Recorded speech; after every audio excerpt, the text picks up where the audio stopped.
Hey guys, it's Dan, your host here, Dan's Reviews, and today I'm back for another video for Survival of the Fittest. This one's going to be doing my weekly review for this week's episode of Survival of the Fittest Season 3. This one's going to be for Season 3, Episode 3, Paint It Red.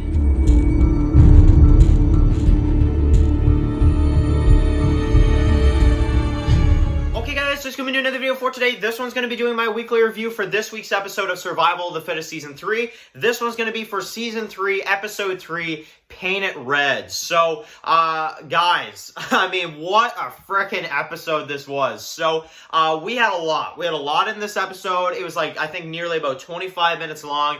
So it was kind of, slightly extended, I would say. And, man, it was amazing. So, this is, in my opinion, the best season, easily, of Survival of the Fittest. I'm probably enjoying this season of Survival of the Fittest more than, honestly, a lot of the seasons of even The Plague or, definitely one of the most enjoyable seasons I've seen of a YouTube series in a long, long time. I'll just say that. This has been an amazing 3 episodes, and honestly, I can't only imagine what's going to happen in the rest. But this episode, before I get into this review, this episode, I said it before, and I'm going to say it again here for this review. This is, in my opinion, the best episode of Survival of the Fittest so far. I think this episode has had... It has a lot. It really does. It has a lot of moments. It still has a few flaws, but it's nothing major. And honestly, for the most part, I just find myself loving everything in this episode pretty much. So, basically, this episode, we get to focus on kind of some separate groups. We get to see Jack and Cade and Deb, of course, at the wood factory with Troy and that whole thing. We get to also see in this one Clay and David that, they're out, of course, kind of outside the community. And then, of course, there's the stuff that goes down with them.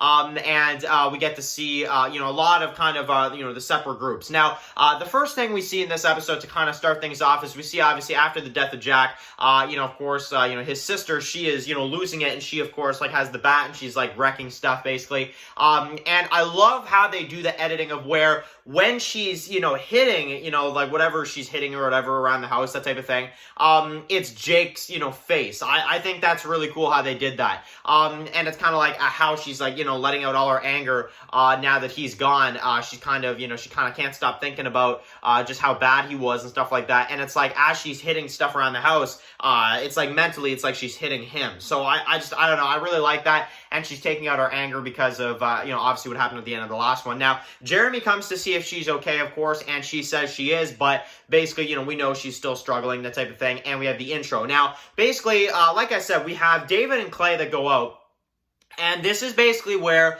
they get attacked. Now, a little bit of an Easter egg for people. This is, which I didn't know. I kind of forgot this was coming until I actually saw it. But this is actually, the group that attacks them is actually an Easter egg into the Road Rat series, which is going to be a spin-off of Survival of the Fittest. And basically, they get attacked, Clay gets shot, and they kind of try to go off. Now, their vehicle's kind of, pretty messed up, and you've got this Carter character that, that David runs into, that type of thing. Now, I really like in this episode how they fight these characters, but we also see in this episode the wood factory. Now, let's move over to that. Now, basically, Jack and the others, obviously, they're kind of, in a bad predicament. Obviously, we have Troy that's kind of messing with them, and we have, of course, Blair that comes in.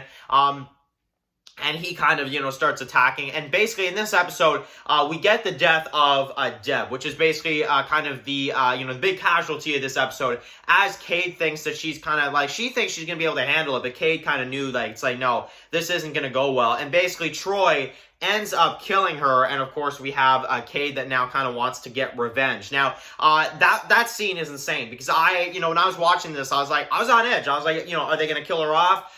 Is something else going to happen? Is something else, is there going to be some kind of interference or something? But no, she gets killed, and now Cade is out for blood, and Jack and, pretty much all the others, have been pretty much, taken out. So it's really crazy. As you kind of see Jack at the end, he's just like, man, what do I do, and Cade obviously is going to want to be out, he's going to be out for blood for that. But what I love the most about this episode is while you see in the shootout at the wood factory, the way Matt edits this episode is that when they're shooting back and forth at Troy and them, Clay and David are shooting back, at their enemy, but it's like it's the same scene. Like the way he edits it together, it's flawless. It's amazing. And honestly, Matt, this is some of your best editing you've done on this episode, because when Cade and them are in the shootout at the wood factory, it actually kind of connects to exactly how everything is going on with David and Clay shooting at, of course, the Road Rat,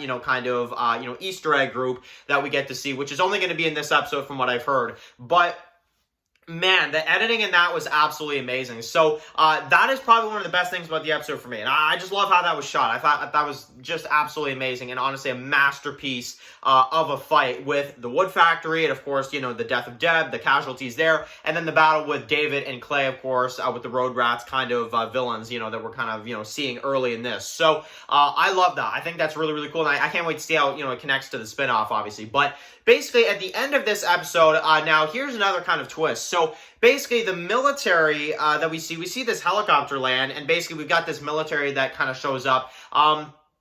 And I love it. We've got basically David that's kind of, checking around with his gun, and he's like, he's saying to Clay, he's just like, yeah, like, I saw them, that type of thing. Like, he's like, they're here. And basically, you've got kind of that kind of cliffhanger and that panic at the end, as you kind of see these guys kind of show up. And that is basically the end. That is, to be continued. So we'll have to see how things go. Obviously, Cade now is out for blood, and we'll have to see how that goes. I can only imagine what he's going to be like now.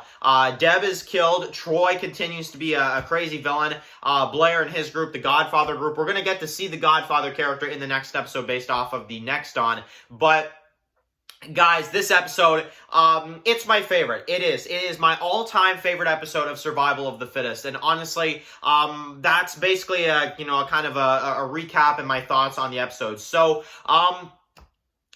you guys are going to be shocked about this, because I don't do this often. I don't give this kind of rating often, and I don't give this kind of rating for many shows. But I've seen this episode a few times now, and I can honestly say, when I go back and watch it, when I see everything that was put into this episode, when I see the care that Matt put, and Cade, and all the people that work on this show, I can honestly say, for this episode, I'm going to give it a 10 out of 10.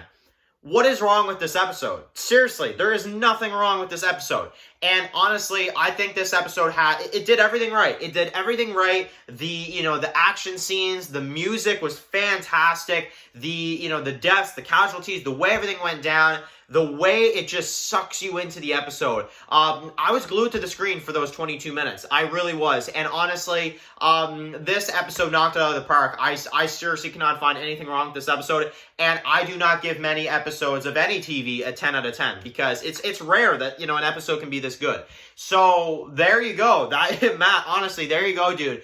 You have made a 10 out of 10 for my review, honestly. I think that this episode absolutely deserves it, and I think that this is the best episode you have done so far of the series. So, yeah, guys, thank you guys so much for watching this video. Write your comments in the comment section below. Let me know what you guys thought about this week's episode of Survival of the Fittest. I am personally so happy with this episode, and I'm probably going to watch it at least one more time, or maybe even two more times before episode 4 comes out, because I love this episode. I really do. I think this episode has a lot to it, and I think that story-wise, fight-wise, music-wise, this episode, it was so well done. So, anyway, guys, thank you guys so much for watching this video. Write your comments in the comment section below. If you guys are new here, click the subscribe button so you don't miss any videos for Survival of the Fittest. Follow Dan's Walking Reviews on Instagram, guys, and of course, subscribe to Mega Man on YouTube. And of course, I'll see you guys really soon for another video. Of course, enjoy the rest of your day, guys, and peace out. Anybody out there?